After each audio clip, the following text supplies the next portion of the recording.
Now recording, Craig. How you doing, Craig, on this fine evening of the evening? That's good. It says I'm gaming, however, I'm not gaming technically because it's literally 12:44 in the morning in the East Coast, and I'm not playing anything. So maybe it's just an icon now. Oh wait, do I get to change it? I don't know. Anyways, welcome back to the Believe Me If You Don't podcast. What was that? It's like a wonderful cat outside the house. Bro, these bitches be roaming. I don't understand how. Like, we have a colony, I'm pretty sure. So, anyways, welcome back. I literally just got back from the midnight release for Pokemon Legends Z to A. I'm just gonna call it ZA because it sounds cooler. But yeah, just got back from GameStop. I actually got the bundle for the Switch 2 with Legends Z to A. You know, it's been a while since I did a midnight launch, and the way I do midnight launches, honestly, is I kind of just wait until everyone is already starting to get theirs, and then I go in and grab mine. Hopefully, it doesn't take too long.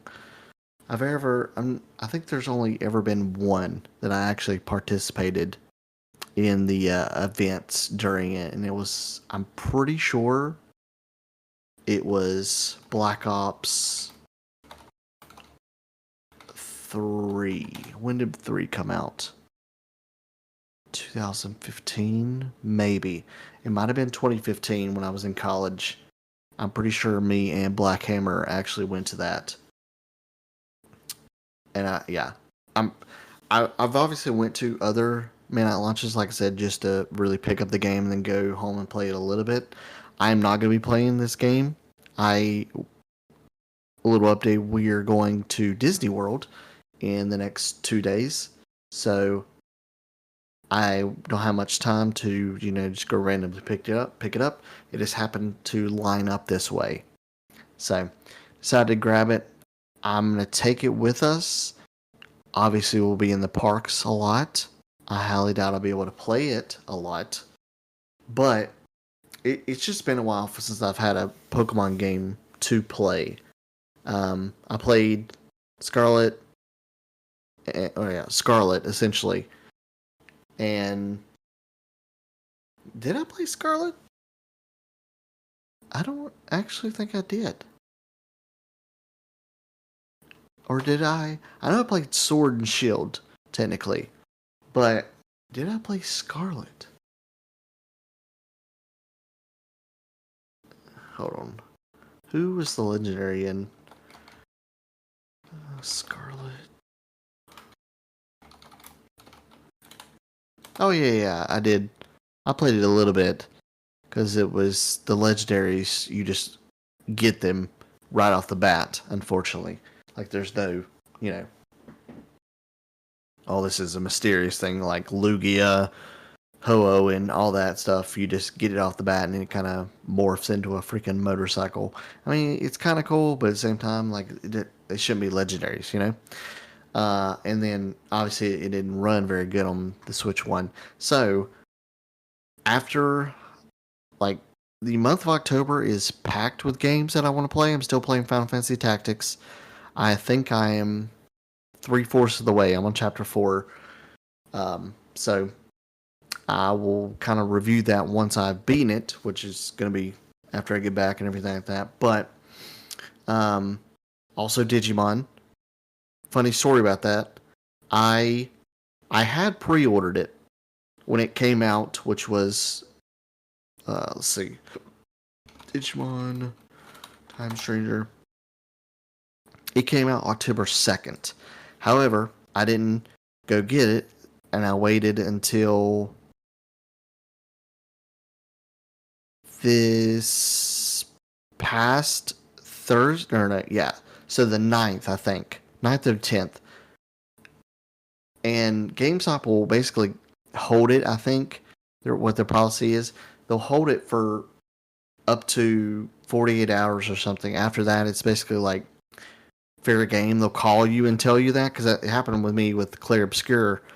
Um, and I just told him for Clair Obscure they could sell it because I bought the digital version and I would do this. And so just got paid. Was gonna go pick up Digimon Story because I actually called them and say, hey, can you hold it at least until the Thursday, the 9th, when I got paid. And I go there that Thursday, and they even took my name down and put a sticky on it. And I get in there, and I'm like, hey, I'm here to pick it up or whatever. They're like, yeah, it says we have it. However, we don't have the actual physical copy. And then there was some kind of mix up. It sounded like one of their workers also pre-ordered it, but hadn't been to work in a few days because being sick and stuff. So they took it. Essentially, like they were holding it for them. And I was like, you know what? That's kind of fate that I need to hold off on Digimon for now until basically finish Final Fantasy Tactics, get back from Disney World, kind of start Pokemon. But 100% looking forward to it. It's getting great reviews and good job, Bandai. You know, you can only improve on this. I love the amount of Digimon you guys got. I did do the survey already for Digimon. I think the only question I got asked because I don't have the game yet. I just said that bringing all the like how you digivolve them from like the animes.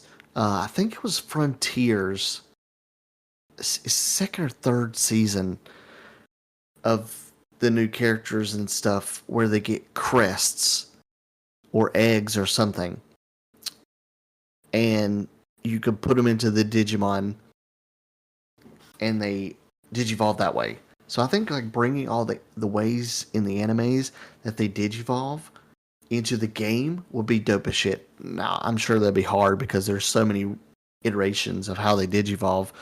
Like one of the coolest ones I think is for where the season with Guillemon and Renamon and shit. They take their Digivices and swipe cards and put stuff on them. That would be cool, I think. But I don't know how you would implement that with all the other ones. Anyways, looking forward to Digimon. Gonna stream it for Kiwi whenever I do get to play it. Like I said, finishing up Final Fantasy Tactics. I don't think I'll be able to finish it before we leave, unfortunately. So finish that up.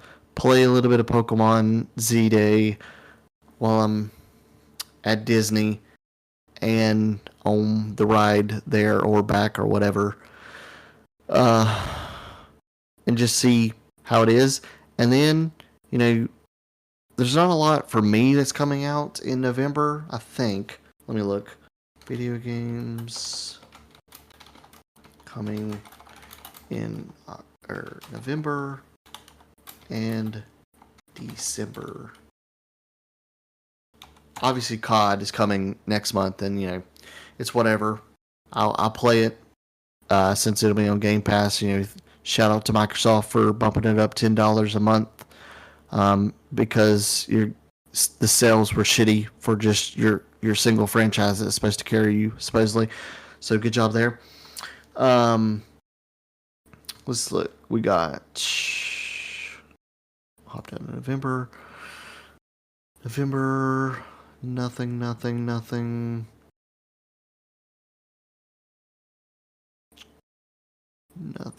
COD comes out Black Ops 7 November 14th, so that's a decent away. Nothing else for me. December. Yeah, nothing. So nothing basically for me that I'm really looking forward to in November, December. So I'm really looking to catch up on, my backlog, I guess you would say, of games. So finishing Tactics, playing ZA as much as I can, maybe while we're watching a show, while Jaden's watching a show or something, just on the couch a little bit. Finish up Digimon. Digimon's going to be a beast because I know those games are you know, if you want to do all the shit, it takes close to 100 hours. So, uh, and then, rest of the year, play COD with Warzone. Unfortunately, I'm not trying out Battlefield 6. I might talk about that. I might get Jordan and the Kiwi's thoughts on that because they are playing it. And, I'm glad it's doing well. I'm glad it's pushing Call of Duty forward because it's been a while since they've done that. So, Outer Worlds 2, I guess, comes out October 29th, and it'll be on Game Pass. And I need to play the first one because I heard it was really great. It was lacking a lot. However, it was Obsidian's like real. It was their first. I wouldn't say first big breakout, but like their return to the RPG, I guess you would say. And then 2 looks amazing.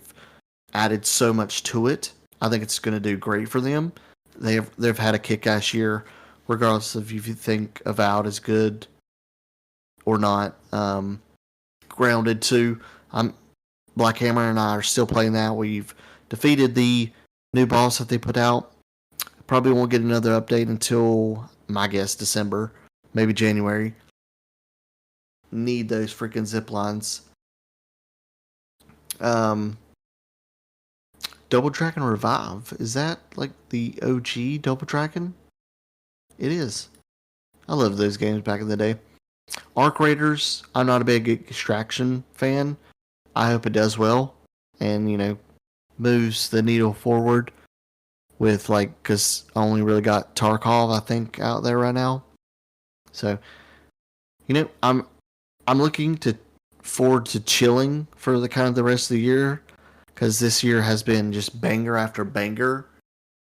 And then in December, I'm sure, hopefully, I'll be able to get the other 3 back and we can talk about our game of the year. I know it's going to be kind of difficult considering Jordan and I are the only 2 that really play a variety of games. And we'll check in on our stupid fantasy critic that they didn't even try. We can go ahead and deem me the winner. I kicked their ass. Obviously, Donkey Kiwi didn't really try. I think Matt did try. However, yeah, he's gonna be like 3rd place, unfortunately. So, but yeah, just really wanted to hop on, do an episode talking about the midnight release, and with that, talking about the vacation we're going on. I will have this episode up maybe tomorrow or Friday before we leave, and then we won't have another episode unless by miracle Donkey and them do one for another week or so. But it's been awesome to get back into the flow of things and doing episodes consistently. I want the boys to join whenever they want to when we have topics. So, like Game of the Year, I think will be one. Fantasy Critic will be one. And just fun-ass episodes. Maybe, finally, when Black Ops 7's release happens, Black Hammer and I can have a COD episode of me not getting angry. It's been a wonderful 2 weeks off of Call of Duty.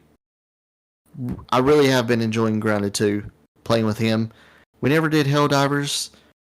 Just I don't know why it's not clicking with me for some reason. It's a wonderful game. It's a kick-ass game. Maybe we get back into it after we've kind of dipped with Grounded 2 because we beat the boss and there's nothing really much else we can do. But yeah, midnight launches I think should remain moving forward. It's funny, talking about COD, one of the GameStop employees actually said that they may not have a Call of Duty midnight release for the first time in over a decade or something. And that's laughable to me, to show you where that franchise has, where it's at now. So, I look forward to maybe, my kids wanting to do midnight releases if they still have them in the next 10 to 15 years, and maybe we'll actually participate by going early. I think they normally start theirs at 10 o'clock, and they do. certain games. Like from what the GameStop employees told me, they were playing Mario Kart World beforehand, and that's cool. So, but yeah, it was awesome. Got the Switch 2. I'm not gonna mess with it right now. I'll get it up and running probably tomorrow. Get my game downloaded and stuff. And then the last piece, they got me. GameStop got me. I bought a protection plan for my console. I've never in my life bought a protection plan for any console or game because it's like, I'm going to play it until, like, say for video games, I'm going to play it until I'm done with it. And if I turn it in, I'm going to get my $5 from you guys. For consoles, I've been, knock on wood, lucky to never have, like, I've owned a PlayStation. I've owned a PlayStation. I've owned a PS1.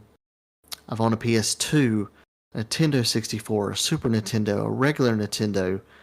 I think at one point we had a Saturn. Obviously, like I didn't physically buy those earlier ones because I was a child. But I had an Xbox 360, never had the Red Ring of Death. I had a Nintendo Wii. What else? Never had a Dreamcast. PS4 Pro. I've had a PS5. Probably won't get a PS5 Pro, but I've had a Nintendo, the Switch Lite, and now I got a Switch 2, and I've never had any console like break or anything like that. However, there's just a lot of, looming questions with the Switch 2 because a lot of developers weren't giving kits. They do when they're testing their games and stuff before they come out. Because Nintendo, for whatever reason, they have their ways. Obviously, they make a shitload of money. But they didn't properly give games and developers time to have the kits out there and make sure everything runs well. For third-party games, mainly, when there comes to the Switch games, they're going to make sure that in-house, like World, I'm sure Pokemon, hopefully, runs good. But yeah, they actually suckered me into buying the protection plan. Luckily, I had a 3 coupons springing down. So I feel a little bit better, I guess you could say, even if it does crap out in the next 9 to 10 months, I'll be able to go get one and replace it, and without paying anything. So, but they got me. But it'd be alright. Anyways, once again, thank you for listening. Please give us feedback if you ever happen to make it through an episode. I know sometimes the episodes are short, long, or earlier episodes were definitely long. But since it's been me, I've been keeping around the 20 to 30 minute, and that's as much as I can talk without my voice being lost and me just not mumbling and rambling on random things. So I will see you guys in a couple weeks. I will give you my thoughts on our vacation, and if I've played any of Z to A, I will give you my thoughts on that. And then once I get back, I'll get back into the flow of things, do a tactics review, start Digimon, and maybe get a thoughts on Battlefield 6 from Jordan and Kiwi. So, but yeah, gonna end it there. Give us feedback whether we're good, bad, we suck, doesn't matter. Anything's good. Shout out to Shadow Raid Legends if you don't sponsor us. We're really cool people. I'll play the game. Even if you give me $1, I'll play your game. Maybe give you some praise and everything like that. It'd be really cool to be sponsored by Taco Bell or something.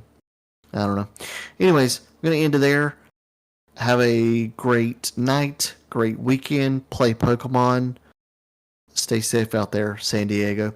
Um, and remember, you can continue to believe us if you don't. Peace.